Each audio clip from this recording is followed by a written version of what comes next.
Increasing suspicion, mounting tensions, and fear of an invasion. Ukraine has become the focus of geopolitical attention in recent weeks as Russia has reportedly stationed an estimated 130,000 troops along Ukraine's border. Western powers, including the US, NATO, and the European Union, have warned Russia against any aggression, insisting that there will be retaliation if it attacks Ukraine. While nobody knows what might happen next, one thing we know is that the buildup of tensions between Russia and Ukraine isn't new. The root of the conflict dates back to February 2014. We break down how the crisis reached this point, what's in it for the countries involved, what this possible invasion entails, and what could happen next. Before we get to understanding why the tensions between both the countries flared up, let's know a little bit about what's happening currently.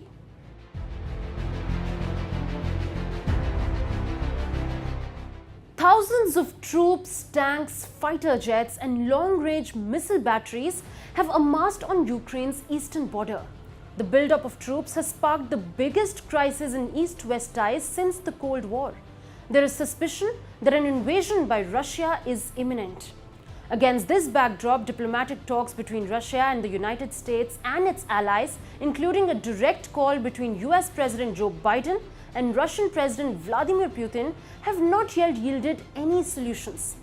But what does Russia want and what is the conflict all about?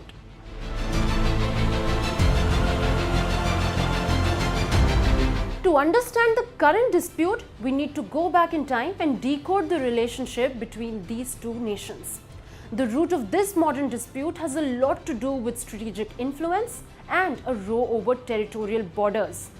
Going back 8 years gives the current crisis more context. As part of the Soviet Union, Ukraine was the second most powerful Soviet republic after Russia and was crucial strategically, economically, and culturally.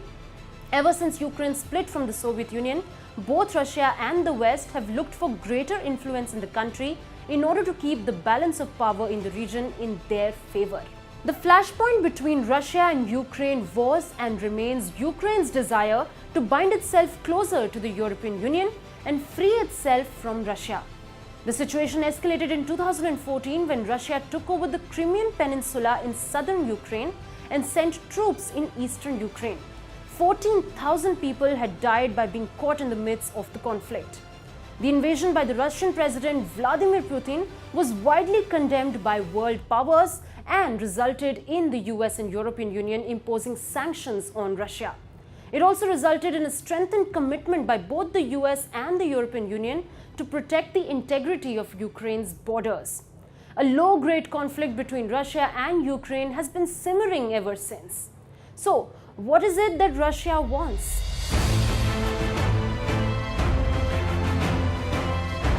Russia maintains that Ukraine is fundamentally part of Russian civilization, both culturally and historically.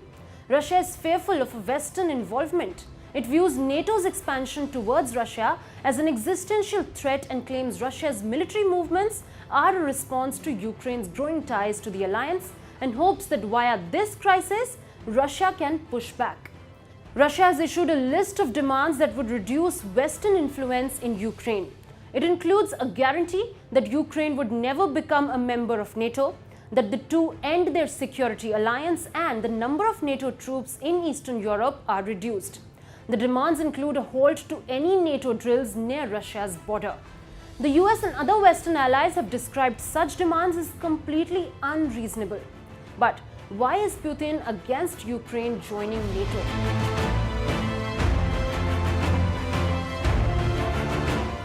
NATO, the North Atlantic Treaty Organization, was established in 1949 to counter Soviet aggression. Since then, the alliance has grown to include 30 nations, including Lithuania, Estonia, and Latvia, all of which were once Soviet republics. According to the treaty, if one of NATO's members is invaded or attacked by a third party, the entire alliance will mobilize to defend it. Russia wants NATO to ensure that Ukraine will not join the alliance. Now that we know what Russia wants, let's understand what Ukraine wants.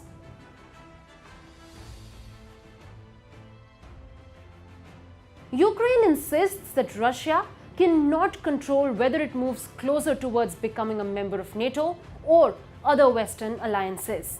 Ukraine's government has said that it will apply for European Union membership in 2024 and also has ambitions to join NATO. So the question remains, what can happen next and if a peaceful solution is possible?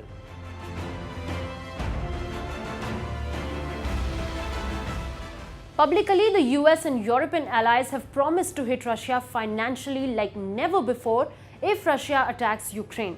The situation has now reached a state where each side does not know for sure what the other's next move is. Russia continues to deny talks of a Ukraine invasion, while Western leaders have insisted that an invasion could be imminent. Ukraine is one of the poorest countries in Europe and has a vulnerable economy. The Russian military buildup has led to investors to freeze projects and pull money out of the country. The national currency of Ukraine has weakened too. The Embassy of India in Ukraine has sent out a notification asking Indians, particularly students whose stay is not essential, to leave Ukraine temporarily in view of uncertainties. Chaos and conflict in Europe will not directly affect Indians, but an economic Cold War between Russia and the West will most certainly affect the global economy, which has consequences for all of us.